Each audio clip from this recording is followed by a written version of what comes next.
बिस्मिल्लाहिर्रहमानिर्रहीम। आज का हमारा टॉपिक है 5 किंगडम क्लासिफिकेशन सिस्टम। जितने भी जानदार हैं हम उनको 5 किंगडम में तकसीम कर देते हैं। Kingdom Munira, protista, fungi, Plantae and Animalia. जो हमारी फर्स्ट ईयर बायोलॉजी का चैप्टर नंबर 6 है वो किंगडम मुनीरा का है, चैप्टर नंबर 7 प्रोटिस्टा का है, चैप्टर नंबर 8 फंजाई का है, चैप्टर नंबर 9 प्लांटी का है, चैप्टर नंबर 10 एनिमिलिया का है। जो चैप्टर नंबर 9 प्लांटी और चैप्टर नंबर 10 एनिमिलिया है ये तो बिल्कुल नहीं करना है क्योंकि लेंथी चैप्टर हैं और ये याद भी नहीं होते। अगर याद करें भी से तो याद नहीं होने, ठीक है। इनको ना पेपरों से पहले कुछ दिन पहले ना इनके अहम शॉर्ट क्वेश्चन एमसीक्यूज कर लेने, बाकी इनको वो बिल्कुल याद नहीं करना।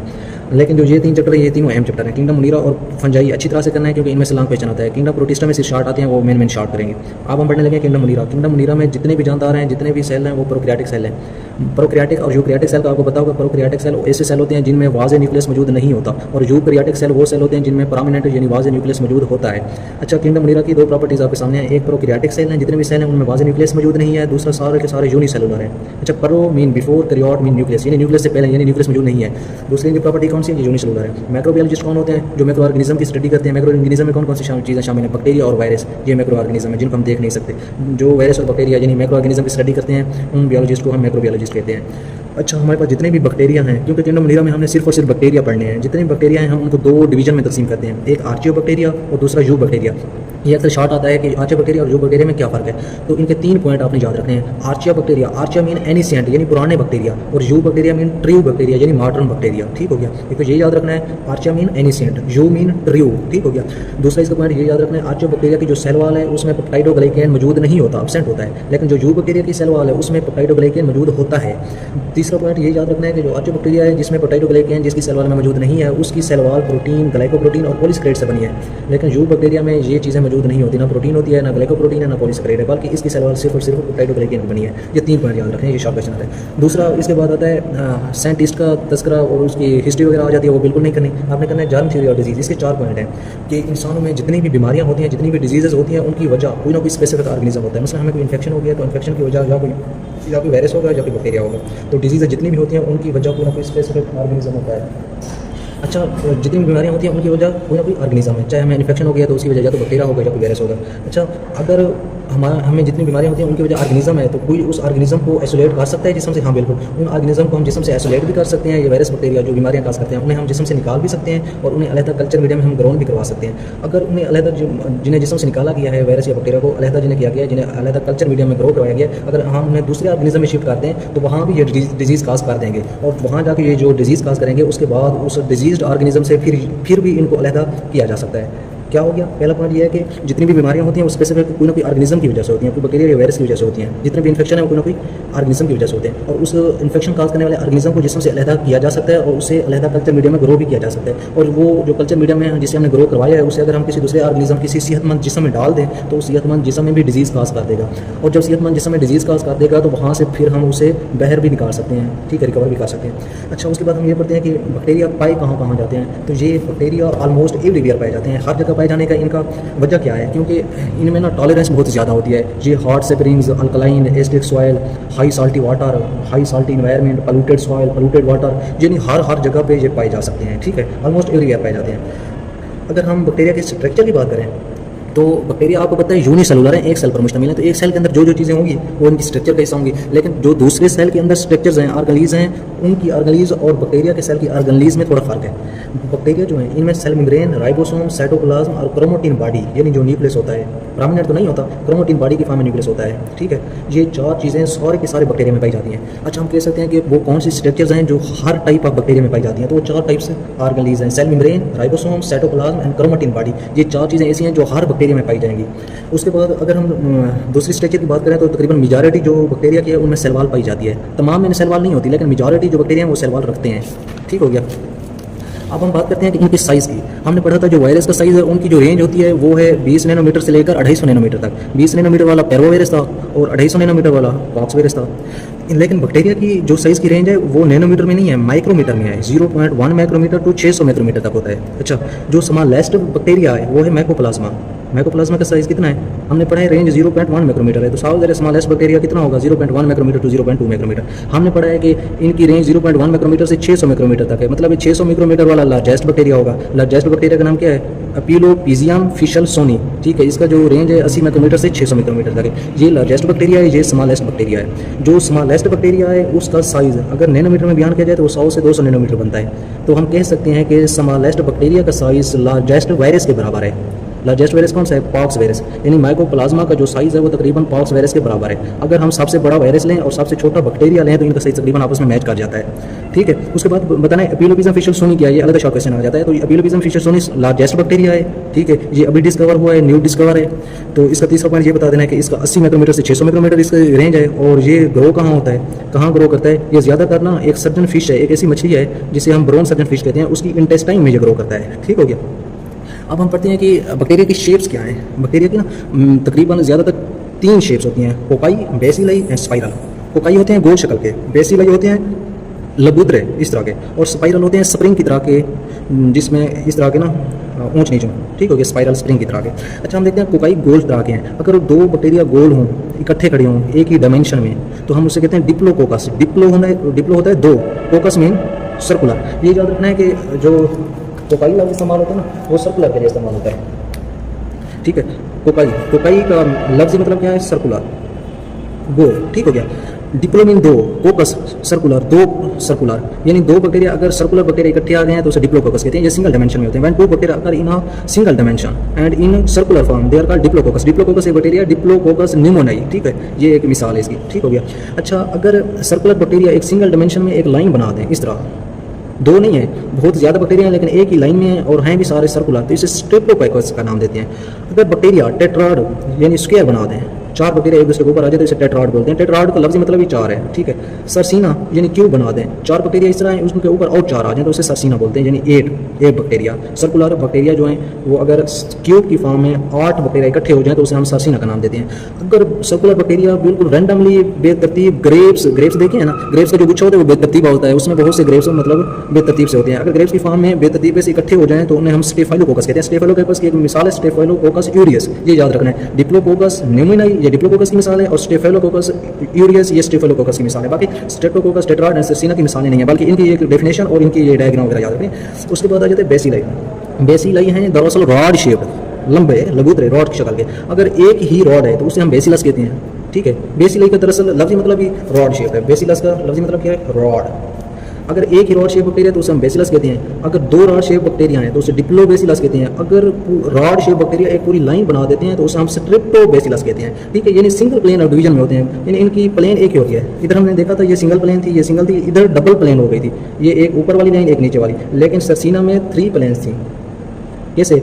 एक ऊपर वाली एक नीचे वाली, एक इनके दोनों के ऊपर एक और लेयर आ जाती है सरसीना में। लेकिन जो बेसिलाई हैं ये सिंगल डायमेंशन में है, एक ही लाइन में होते हैं। बेसिलस में सिर्फ एक ही है, डिप्लोबेसिलस में 2 हैं लेकिन लाइन सिंगल डायमेंशन है। स्ट्रिप्टोबेसिलस में लाइन एक ही है, बैक्टीरिया ज़्यादा है। ठीक है, लेकिन फिर भी क्योंकि लाइन एक है तो इसलिए हम इसे सिंगल डायमेंशन बोलते हैं। अच्छा, बेसिलाई की मिसालें कौन सी हैं? एसर्शिया कोलाई, बेसिलस सब्स्टिट्यूलिस, सीडोमोनास, ये हैं बेसिलाई की मिसालें। उसके बाद आ जाते हैं स्पाइरल। स्पाइरल होते हैं अपना स्प्रिंग टाइप। ठीक हो गया। स्पाइरल होते हैं विब्रियो, स्पाइरिलम एंड स्पाइरोचिटी, ये 3 टाइप्स हैं स्पाइरल की। ठीक हो गया। विब्रियो है कार्व्ड शेप्ड, यानी इसे कोमा शेप्ड भी कहते हैं, कार्व्ड भी कहते हैं, ये कर्व हैं।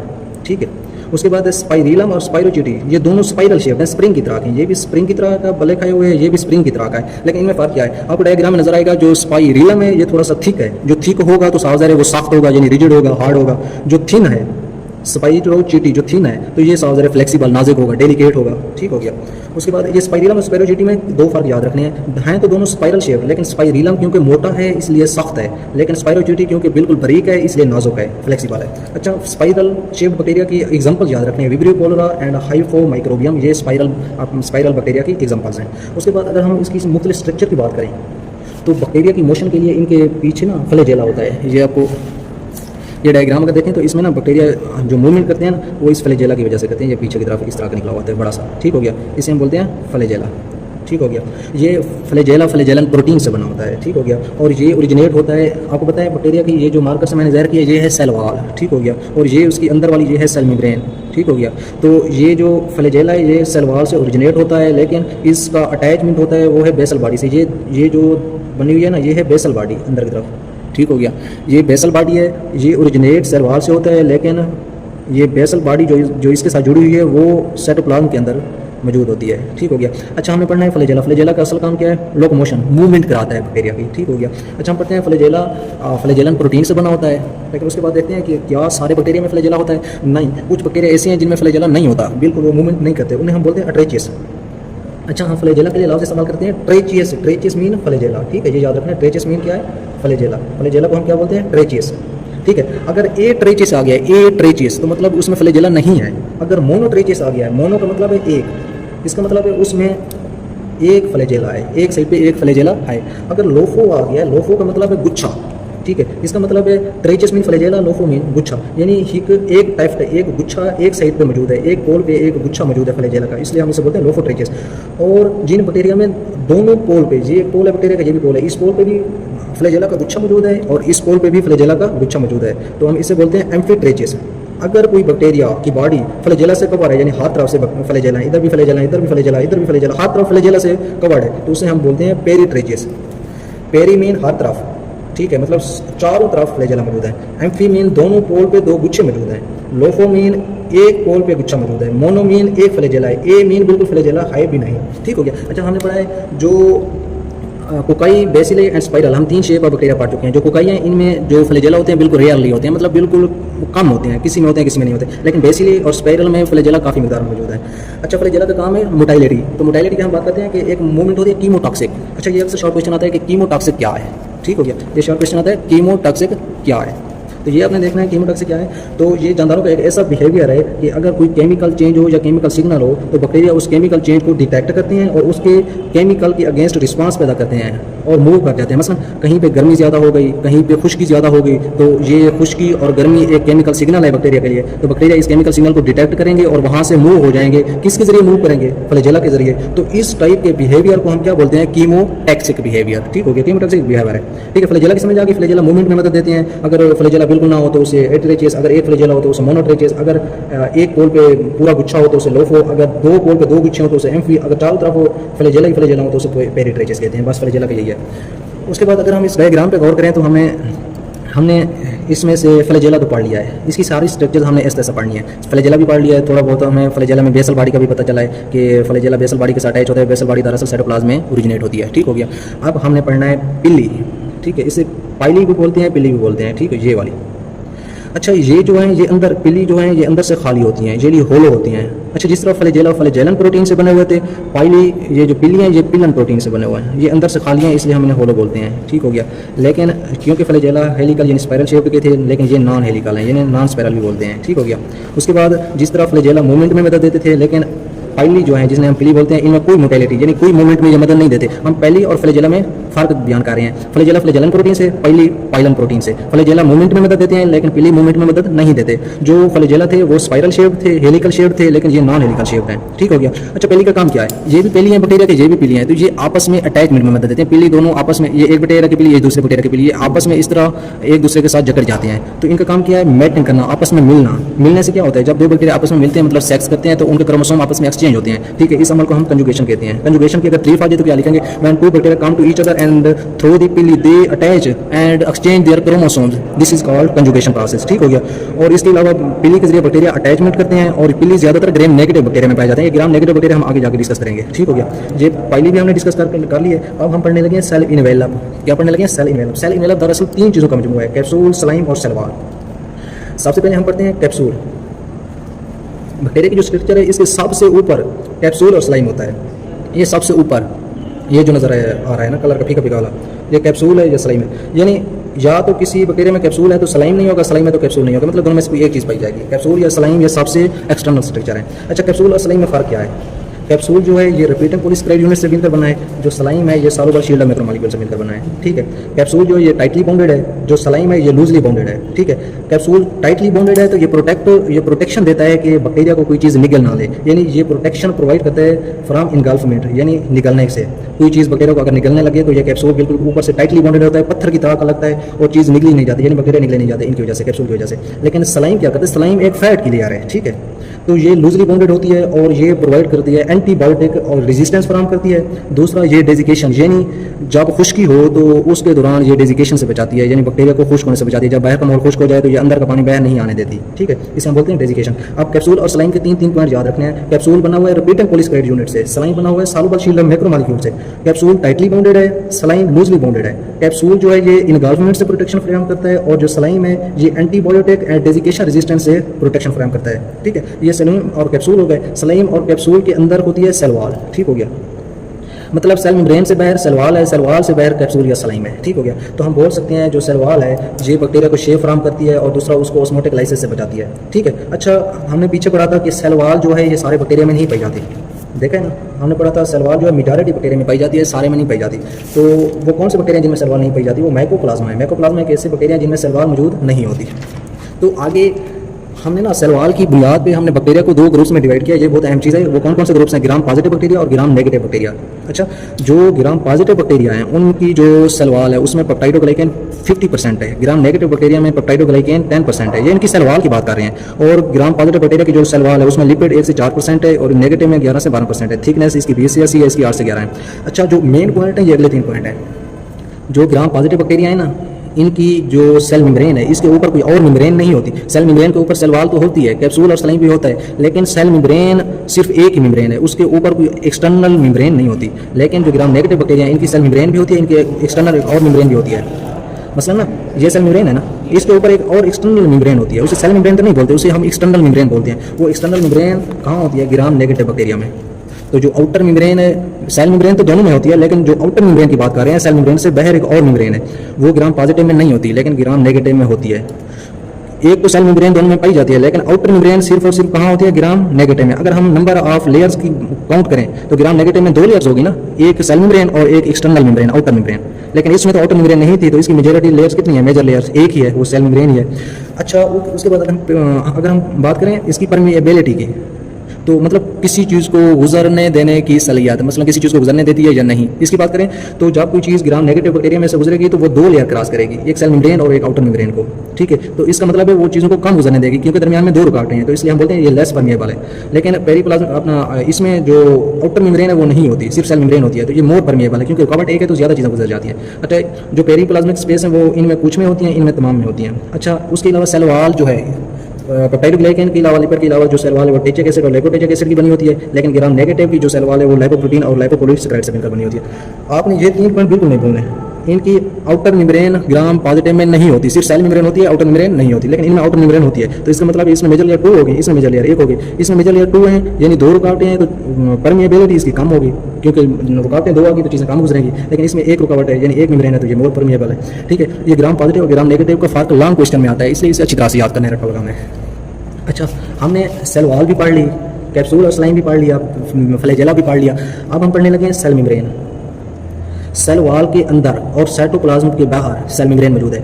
External to cytoplasm and internal to cell wall, या इस तरह कह सकते हैं बेनीथ टू सेल वॉल, यानी सेल वॉल के अंदर एक लेयर है, एक मेम्ब्रेन है जिसे हम सेल मेम्ब्रेन बोलते हैं। अच्छा, जो सेल वॉल थी ना ये थोड़ी सी सख्त थी, लेकिन सेल मेम्ब्रेन डेलिकेट है, नाजुक है। ठीक है। फ्लेक्सिबल है, डेलिकेट है, अगर इसमें से ज़रा सी भी कोई खराश वगैरह आ जाए तो सेल डेथ हो जाती है सेल की। ठीक है। अगर हम सेल मेम्ब्रेन की और कैरेक्टर्स की बात करें तो सेल मेम्ब्रेन जो है ये थिन है, फ्लेक्सिबल है, कोई ज़रा सा डैमेज आ गया तो सेल की डेथ हो जाती है। सेल मेम्ब्रेन बिल्कुल नाजुक होती है। ठीक है।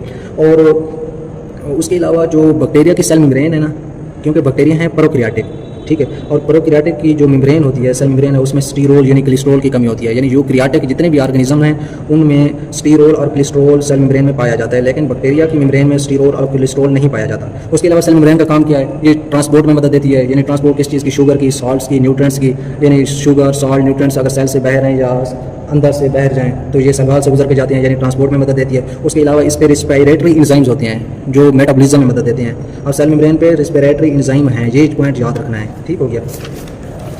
सेल मेम्ब्रेन का पता चल गया ना, एक तो नाजुक है, फ्लेक्सिबल है, ज़रा सा डैमेज आ गया तो सेल की डेथ हो जाती है, इसमें कोलेस्ट्रॉल, स्टीरोल नहीं पाया जाता। उसके अलावा इस पे इसका फंक्शन है ट्रांसपोर्ट, और इस पे एंजाइम पाए जाते हैं। ठीक हो गया, रिस्पिरेटरी एंजाइम पाए जाते हैं। ये 4-5 पॉइंट इसके याद रखते हैं। उसके अलावा अब हमने आगे पढ़ना है इसके साइटोप्लाज्म क्या है। बहुत ही आसान है इसका साइटोप्लाज्म। सेल मेम्ब्रेन के अंदर और न्यूक्लियोटाइड यानी न्यूक्लियाइड जिसे हम न्यूक्लियस बोलते हैं, सेल मेम्ब्रेन और न्यूक्लियाइड का दरमियान वाला इलाका साइटोप्लाज्म है। ठीक हो गया। अच्छा, हम साइटोप्लाज्म के मैट्रिक्स की अगर हम प्रॉपर्टीज़ की बात करें तो हमें पता चलता है कि साइटोप्लाज्म मैट्रिक्स जो बैक्टीरिया का साइटोप्लाज्म मैट्रिक्स है उसमें डबल मेम्ब्रेन बॉर्डर्ड ऑर्गेनेल्स बिल्कुल नहीं होती। डबल मेम्ब्रेन बॉर्डर्ड ऑर्गेनेल्स कौन सी हैं? न्यूक्लियस हो गया, माइटोकॉन्ड्रिया हो गया, इस तरह डबल मेम्ब्रेन बॉन्डेड जितनी भी ऑर्गेनेल्स हैं वो इन बैक्टीरिया में नहीं पाई जाती, लेकिन एक सिंगल मेम्ब्रेन बॉन्डेड ऑर्गेनेल पाई जाती है। लेकिन साइटोस्केलेटन वो वैध सिंगल मेम्ब्रेन बॉन्डेड ऑर्गेनेल है जो है तो सिंगल मेम्ब्रेन, लेकिन उसके बावजूद भी बैक्टीरिया में एब्सेंट है, साइटोप्लाज्म में ये नहीं पाई जाती। उसके अलावा अगर हम सेल मेम्ब्रेन और सेल मेम्ब्रेन के अंदर जितनी भी चीज़ें हैं, सेल मेम्ब्रेन के अंदर कौन कौन सी चीज़ें हैं? न्यूक्लियाइड है, उसके अलावा साइटोप्लाज्म है, सेल मेम्ब्रेन और सेल मेम्ब्रेन के अंदर वाला सारा का सारा इलाका प्रोटोप्लास्ट कहलाता है। ठीक है, अब प्रोटोप्लास्ट की डेफिनेशन क्या होगी? The cell membrane and everything present in the cell membrane is called protoplast. ठीक है, प्रोटोप्लास्ट एक टर्म है। ठीक है, ये डेफिनेशन की तरह होती है प्रोटोप्लास्ट क्या है। तो साइटोप्लाज्म मैट्रिक्स इस प्रोटोप्लाज्म का मेजर पार्ट है। ठीक हो गया। उसके अलावा साइटोप्लाज्म मैट्रिक्स में मेसोसोम होते हैं, राइबोसोम होते हैं, प्लाज्मेट होते हैं, ग्रेन्यूल्स होते हैं, स्पोर्स होते हैं, हर चीज़ साइटोप्लाज्म मैट्रिक्स के अंदर होती है। उसके अलावा हमने अब साइटोप्लाज्म में पढ़ लिया। साइटोप्लाज्म के दो मेन पॉइंट याद रखने हैं। इसमें डबल मेम्ब्रेन बॉडीड ऑर्गेनली नहीं होती, सिंगल मेम्ब्रेन बॉडीड ऑर्गेनली होती है। लेकिन सिंगल मेम्ब्रेन बॉडीड ऑर्गेनली में से एक साइटोस्केलेटन एक ऐसी ऑर्गेनली है जो इनमें नहीं पाई जाती। उसके बाद इसके साइटोप्लाज्म के दूसरे पॉइंट याद रखने हैं। प्रोटोप्लास्ट जो है ना, सेल मेम्ब्रेन के अंदर वाला इलाका और सेल मेम्ब्रेन मिलकर ये प्रोटोप्लास्ट बनाते हैं। और जो प्रोटोप्लास्ट का मेजर पार्ट है वो साइटोप्लाज्म के अंदर डिफरेंट ऑर्गेनलीज होती हैं जिनके आपको नाम याद आने चाहिए। ठीक हो गया। अब हम साइटोप्लाज्म के बाद आगे मूव करते हैं न्यूक्लियाइड पे।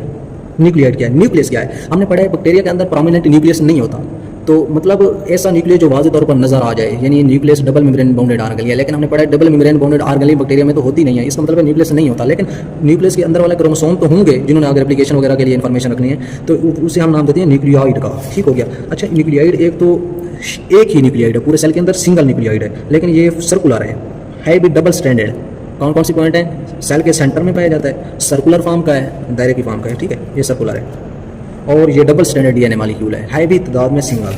ठीक है, ये पॉइंट इसके याद रखने हैं। ये इसके ना न्यूक्लियाइड के मुख्तलिफ नाम है, nuclear body, chromatin body, nuclear region, इसके मुख्तलिफ नाम है। अच्छा, हमने देखा है कि बैक्टीरिया के अंदर डिस्क्रिएट क्रोमोसोम्स मौजूद नहीं होते, यानी वाज़ेह तौर पर क्रोमोसोम नहीं होते, वाज़ेह तौर पर न्यूक्लियस नहीं होता। ठीक है, क्योंकि इसमें न्यूक्लियर मेम्ब्रेन नहीं होती। ठीक है, लेकिन इसके सेंटर में एक single circular double standard DNA पाया जाता है इसके सेंटर में, जिसे हम न्यूक्लियाइड बोलते हैं। क्योंकि वो सिंगल क्रोमोसोम पर मुश्तमिल है, एक सिंगल धागे पर मुश्तमिल है, इसलिए सिंगल की वजह से हम इसे हप्लाइड भी बोलते हैं, यानी एक। ठीक हो गया, बस न्यूक्लियाइड का यही याद रखना है। सेंटर में डबल स्टैंडर्ड है। इसके अलावा पॉइंट जो है 4-5 याद रखने हैं, इसके मतलब नाम याद रखने हैं। उसके अलावा जो अगली जो ऑर्गेनली है वो है राइबोसोम्स। राइबोसोम नहीं बल्कि प्लाज्मेट। ये वाली प्लाज्मेट अब हमने पढ़ना है। जो प्लाज्मेट है, प्लाज्मेट भी न्यूक्लियाइड की तरह डीएनए पर मुश्तमिल है। ये भी सर्कुलर है, डबल स्टैंडर्ड डीएनए है, लेकिन जिस तरह न्यूक्लियाइड सिर्फ सिंगल था, सेंटर में था, लेकिन प्लाज्मेट हैं तो सर्कुलर डबल स्टैंडर्ड, लेकिन ये हैं भी 1000 की तादाद में, बहुत से प्लाज्मेट हैं एक सेल के अंदर, और दूसरा सेंटर में नहीं पाए जाते, ये अंदर बिखरे हुए होते हैं। न्यूक्लियाइड का काम तो इन्फॉर्मेशन प्रोवाइड करना है ना रेप्लिकेशन के दौरान, लेकिन प्लाज्मेट का क्या काम है? वो कहते हैं कि plasma circular double standard DNA molecule है, और इसके अलावा ये सेल्फ रिप्लिकेटिंग हैं, खुद ब खुद रिप्लिकेशन करते हैं, इसलिए इन्हें रिप्लिकेट होने के लिए इन्हें किसी इन्फॉर्मेशन की जरूरत नहीं होती। और प्लाज्मेट का काम क्या है? प्लाज्मेट का काम है जब हम ना किसी बैक्टीरिया के खिलाफ कोई ना कोई मेडिसिन लेते हैं ताकि जो बैक्टीरियल इन्फेक्शन है वो खत्म हो जाए, तो इसके अंदर जो प्लाज्मेट हैं वो उस मेडिसिन के खिलाफ, उस ड्रग के खिलाफ रेजिस्टेंस प्रोवाइड करते हैं। इनके अंदर drug resistance, heavy metal, disease and insect resistance genes होते हैं प्लाज्मेट के अंदर। ठीक हो गया, drug resistance, heavy metals and insect resistance genes होते हैं प्लाज्मेट के अंदर। ठीक हो गया। उसके अलावा आगे हमें देखना है राइबोसोम्स क्या हैं। राइबोसोम्स, ठीक है, राइबोसोम्स होती हैं, ये 2 छोटे इसके सब यूनिट होते हैं, आपस में मिले होते हैं। राइबोसोम है क्या? इसका कंसेप्ट ये है कि अगर डीएनए और प्रोटीन का जो मजमूआ है वो क्रोमोसोम है। क्रोमोसोम किस चीज़ से बने हुए हैं? डीएनए एंड प्रोटीन से। लेकिन जो राइबोसोम है वो आरएनए एंड प्रोटीन से बने हुए हैं। ठीक हो गया। अच्छा, जो राइबोसोम्स हैं, जो प्रोकैरियोटिक यानी बैक्टीरिया के राइबोसोम्स हैं, वो थोड़े से स्मॉलर होते हैं। यूकैरियोटिक के अंदर जो राइबोसोम है तो थोड़े से बड़े होते हैं। और राइबोसोम का काम क्या है? ये प्रोटीन फैक्ट्री है। राइबोसोम खुद भी प्रोटीन से बने हुए हैं और ये बनाते भी प्रोटीन है। इसे हम प्रोटीन फैक्ट्रीज बोलते हैं, क्योंकि इनका सिर्फ काम प्रोटीन बनाना है। ठीक है, क्योंकि जब एक सेल ग्रो कर रहा होता है तो उसे प्रोटीन की ज़्यादा से ज़्यादा ज़रूरत होती है। इसलिए हम बोल सकते हैं कि जो ग्रोइंग सेल है उसके अंदर 1000 ऑफ राइबोसोम मौजूद होते हैं। ठीक है, राइबोसोम फाइनल हो गया। उसके बाद हमने पढ़ना है मेसोसोम्स क्या है। ये जो सेल मेम्ब्रेन नज़र आ रही है, ये सेल मेम्ब्रेन इस तरह चलती चलती अंदर की तरफ ना मुड़ जाती है। कहीं ये अंदर जाती अंदर की तरफ मुड़ गई, ये जाती अंदर की तरफ मुड़ गई। नीचे भी आप देख सकते हैं ये अंदर की तरफ मुड़ी हुई है। कहीं ना सेल मेम्ब्रेन साइटोप्लाज्म के अंदर इनवेजिनेट है, अंदर की तरफ मुड़ी हुई है। तो हम बोलते हैं कि जो मेसोसोम्स क्या है, सेल मेम्ब्रेन साइटोप्लाज्म में इन्वेजिनेशन बनाती है, जिन्हें हम मेसोसोम कहते हैं। ये जो अंदर की तरफ सेल मेम्ब्रेन मुड़ी हुई है, इन्हें हम इन्वेजिनेशन, मुड़े हुए पॉइंट्स को हम मेसोसोम्स बोलते हैं। अच्छा, हमने पढ़ा था सेल मेम्ब्रेन पे रेस्पिरेटरी एंजाइम्स होते हैं, और जो राइबोसोम्स होते हैं ना वो ज़्यादातर इसी मेम्ब्रेन के साथ अटैच होते हैं। ठीक है, वैसे राइबोसोम्स साइटोप्लाज्म के अंदर फरीली भी होते हैं, लेकिन कुछ राइबोसोम्स इधर मेम्ब्रेन के साथ अटैच होते हैं। ठीक हो गया। तो जो मेसोसोम्स है ना, जो सेल मेम्ब्रेन अंदर की तरफ मुड़ी हुई है, जिसे हम मेसोसोम का नाम दे रहे हैं, वो मेसोसोम्स के ऊपर रेस्पिरेटरी एंजाइम्स होते हैं जो मेटाबॉलिज्म में मदद देते हैं। उसके अलावा इन्वेजिनेशन, यानी मेसोसोम का काम क्या है? ये इन्वेजिनेशन है, ये एक इन्वेजिनेशन है, और दूसरा इधर इन्वेजिनेशन है, दूसरा सेल मेम्ब्रेन के अंदर इन्वेजिनेशन। जब सेल डिवाइड होता है तो ये इन्वेजिनेशन, ये अंदर की तरफ मुड़े हुए गड़े, ये डीप होते जाते हैं, गहरे होते जाते हैं और सेल को डिवाइड कर देते हैं। ठीक है, तो इसका मतलब है ये जो मेसोसोम है, जो सेल मेम्ब्रेन की तरह अंदर की तरफ मुड़े हुए हिस्से हैं, ये 2 काम करते हैं, डीएनए रेप्लिकेशन करवाते हैं और सेल डिवीजन करवाते हैं। ठीक हो गया। उसके अलावा हमने पढ़ा है कि जो बैक्टीरिया हैं वो हर जगह पाए जाते हैं, यानी वो हॉट स्प्रिंग्स में, अल्कलाइन एसिडिक सॉइल में, हेवी सॉल्ट वाटर में, पोल्यूटेड सॉइल में, हर सख्त कंडीशन में वो पाए जा सकते हैं। इसकी क्या वजह है? जब कोई कम्पिटेटिव इन्वायरमेंट आ जाए, जब कोई कंपटीशन वाला इन्वायरमेंट, कोई सख्त इन्वायरमेंट आ जाए, तो वहाँ वो कैसे सर्वाइव करते हैं? वहाँ तो न्यूट्रेंट की शॉर्ट सप्लाई होती है, न्यूट्रेंट जो ग़िज़ा है वो कम होती है, तो वहाँ ये कैसे सप्लाई करते हैं? तो इनके अंदर हमने पढ़ा है कि कुछ चीज़ों की स्टोरेज होती है, मसलन glycogen, sulphur, fat and phosphate, ये 4 चीज़ें हैं। Glycogen, sulphur, fat and phosphate, ये 4 चीज़ें इनके अंदर स्टोर होती हैं, और जब कोई कम्पिटेटिव इन्वायरमेंट आ जाए तो ये स्टोर शुदा चीज़ें अपने अंदर जो स्टोर की हुई होती हैं उन्हें इस्तेमाल करते हैं और जिंदा रहते हैं। ठीक हो गया। इनके अंदर कुछ वेस्ट भी पाए जाते हैं, जैसे alcohol, lactic acid, acetic acid, इनके भी वेस्ट पाए जाते हैं। ये आ गया ग्रेन्यूल्स एंड स्टोरेज बॉडीज़। ठीक है, ग्रेन्यूल्स का मतलब है दाने की तरह के स्टोरेज बॉडीज़ हैं जो इनके अंदर स्टोर हैं, तो वो कुछ इनके अंदर न्यूट्रेंट भी स्टोर होते हैं, कुछ फजूल मादे वेस्ट भी स्टोर होते हैं। ठीक है, अच्छा, इनकी एक स्पोर्स और सिस्ट क्या है? जब कोई बैक्टीरियल सेल डिवाइड कर रहा हो और अचानक कंडीशन जो है वो जो अचानक कंडीशन है ना वो सख्त हो जाए, थोड़ा सा मतलब टेम्परेचर बढ़ जाए या कोई खुश्की आ जाए, तो जो वेजिटेटिव सेल है, वेजिटेटिव सेल वो होता है जो सेल ग्रो कर रहा हो, तो अपने इर्द गिर्द ना एक सख्त सी लेयर बना लेता है जिसे हम स्पोर बोलते हैं। अगर वो स्पोर सेल के अंदर बनी है तो उसे हम एंडोस्पोर बोलते हैं, अगर वो सेल के बाहर बनी है तो उसे हम एक्सोस्पोर बोलते हैं। ठीक है, सेल कौन सा होगा? वेजिटेटिव सेल, जो सेल ग्रो कर रहा होगा। ये इनके बनने का फ़ायदा क्या है? एंडोस्पोर और एक्सोस्पोर के बनने का क्या फ़ायदा है? जब टेम्परेचर हाई हो, लाइट ज़्यादा हो, pH ज़्यादा हो, खुश्की हो, कोई केमिकल आ जाए, तो ये जो स्पोर्स हैं ये रेजिस्टेंस फ्राहम करते हैं ताकि उन कंडीशन से बचा जा सके। और इन स्पोर्स के बनने से बैक्टीरिया डॉर्मेंट हो जाता है, खबीदा हो जाता है, यानी नींद की हालत में चला जाता है। मसलन बैक्टीरिया ने गंदम पे अटैक किया, हमने गंदम के ऊपर स्प्रे कर दी ताकि बैक्टीरिया ख़त्म हो जाए, लेकिन बैक्टीरिया ने क्या किया? क्योंकि जब हमने गंदम पे स्प्रे की यानी केमिकल का छिड़काव किया, तो बैक्टीरिया ने वो अपने ऊपर स्पोर बना ली, यानी एक सख्त सी तह बना ली ताकि जो हमने स्प्रे किया उसके खिलाफ इसकी रेजिस्टेंस आ जाए। जब तक स्प्रे का असर रहेगा ये अपने ऊपर स्पोर बना लेगा ताकि मुझ पर किसी स्प्रे वगैरह केमिकल का असर ना हो। ठीक है, तो जब वो केमिकल ख़त्म हो जाएगा तो ये अपने स्पोर तोड़ देगा और दोबारा से वेजिटेटिव सेल बना देगा, दोबारा से ग्रो होना शुरू हो जाएगा। सिस्ट क्या है? सिस्ट भी एक स्पोर की तरह की एक डॉर्मेंट बॉडी है, ये भी एक लेयर है जो बैक्टीरिया बनाते हैं रेजिस्टेंस के लिए, लेकिन इसमें फ़र्क ये है कि सिस्ट थोड़ी सी स्पोर की निस्बत थिक होती है, और दूसरा ये डिजिकेशन रेजिस्टेंस है, यानी ये खुश्क होने से बचाती है। लेकिन इसके अंदर सिस्ट जब बनती है तो इसमें हीट रेजिस्टेंस नहीं होती। अगर बैक्टीरिया ने सिस्ट बना रखी है, टेम्परेचर हाई हो गया है तो बैक्टीरिया तबाह हो जाएगा, क्योंकि सिस्ट जो है वो बैक्टीरिया को हीट से रेजिस्टेंस प्रोवाइड नहीं करती, बल्कि बाकी चीज़ों से रेजिस्टेंस प्रोवाइड करती है, लेकिन हीट से नहीं करती। ठीक हो गया। बस ये थोड़े से ना इसकी आर्गनी थोड़ी सी मुश्किल थी, लेकिन जो अगले टॉपिक जितने भी हैं वो इतने आसान है, आपकी सोच से भी ज़्यादा आसान है।